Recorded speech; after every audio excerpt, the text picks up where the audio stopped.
You know, it's the thing that holds a note to your refrigerator, guides a compass needle, and powers the motor in your toothbrush. Magnetism. It's this invisible force we deal with every single day. But have you ever stopped to think about where this mysterious power actually comes from? Well, to find out, we need to go on a little journey. So let's start with a really simple question. How can an ordinary, totally unremarkable piece of iron Suddenly get turned into a magnet, and gain this almost magical ability to attract and repel things without ever even touching them? It kind of seems to defy everything we know. To get to the bottom of this puzzle, we can't just look at the surface. We have to take a journey deep inside the material itself. We've got to zoom in way in. Okay, our first stop takes us to a world that exists inside every magnetic material, like iron. It's a hidden world, and it's organized into these tiny, distinct neighborhoods of pure magnetism. And here's the secret. See, in a normal piece of iron, all these little magnetic neighborhoods, we call them domains, they're all pointing in totally random directions. So all their tiny forces just cancel each other out. But when that iron becomes a magnet, something amazing happens. All those domains snap into perfect alignment, and suddenly all their individual forces add up to create one single powerful magnetic field that we can actually see and feel. So a magnetic domain is basically a team of billions and billions of atoms that have all decided to point their own little magnetic fields in the exact same direction. You can think of it like a perfectly disciplined microscopic army, with every single soldier facing one way. But why do these domains even form in the first place? I mean, why not just have one giant domain? Well, the answer, like so many things in physics, is all about energy. A single, huge domain would create a really powerful external field, and that costs a ton of energy. So, to be more efficient, the material splits itself into smaller domains pointing in opposite directions. That cancels out a lot of the external force. And it keeps splitting until making another dividing wall actually costs more energy than it saves. It's really just nature finding its most stable, low-energy configuration. Okay, so we've figured out that magnets are made of these aligned domains. But, that just pushes the question one level deeper, right? What makes the domains themselves magnetic? To answer that, we have to zoom in again. This time, we're going past the atom and into the wild world of the quantum realm.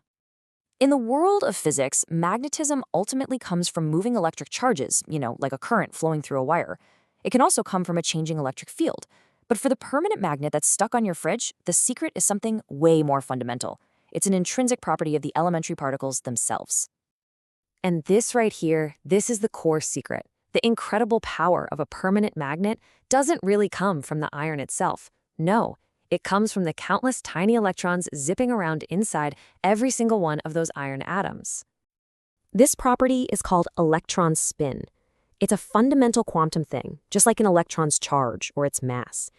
And because of this spin, every single electron acts like an impossibly tiny magnet, a little subatomic compass needle, if you will, with its own north and south pole.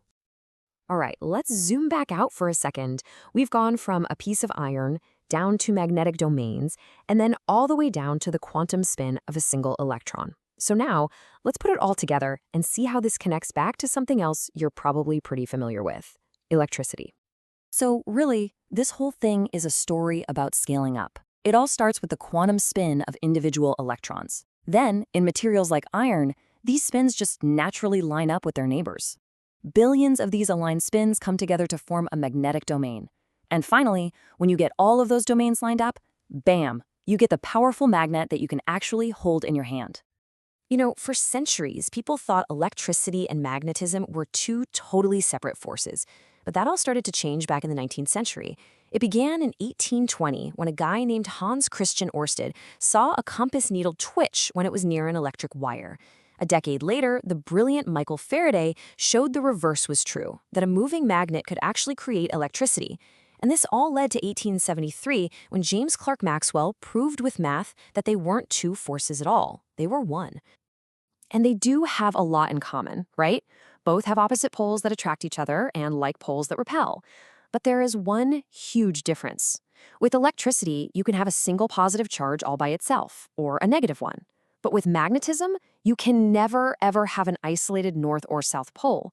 If you take a magnet and you cut it in half, you don't get a north piece and a south piece. You just get two smaller magnets, and each one has its own north and south pole. And that brings us to this really profound conclusion. Electricity and magnetism aren't different things at all.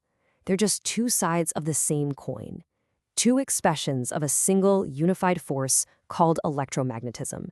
And it's one of the four fundamental forces that govern our entire universe, right up there with gravity. So, why does any of this quantum-level stuff matter? Well, because understanding this one fundamental force has completely reshaped our world. It's literally the foundation of the technology that defines modern life. I mean, that intricate dance between electricity and magnetism, that's the secret behind every single electric motor and generator on the planet. It's how our hard drives store massive amounts of data, it's how speakers create sound, and it's even how an MRI machine can see inside the human body without ever making a cut. Just how powerful can we make this force? Well, the Earth's magnetic field is a tiny 0.00005 Teslas. A junkyard magnet that lifts cars is about 1 Tesla. But a super powerful laboratory electromagnet, it can reach 16 Teslas. That is so strong it can actually overwhelm the force of gravity and levitate a living frog, just because the water in its body is slightly repelled by the magnetic field. Wild, right? So the takeaway here is pretty clear. This incredible force, born from the quantum spin of a single electron, scales all the way up to become the engine of our entire technological world. From the tiniest particle comes the power that runs our lives. It really is the invisible architect of our modern age. So we've journeyed from a simple piece of iron all the way to the heart of a fundamental force of nature. But that journey leaves us with one last, really tantalizing question. We've seen that magnetic poles always come in pairs.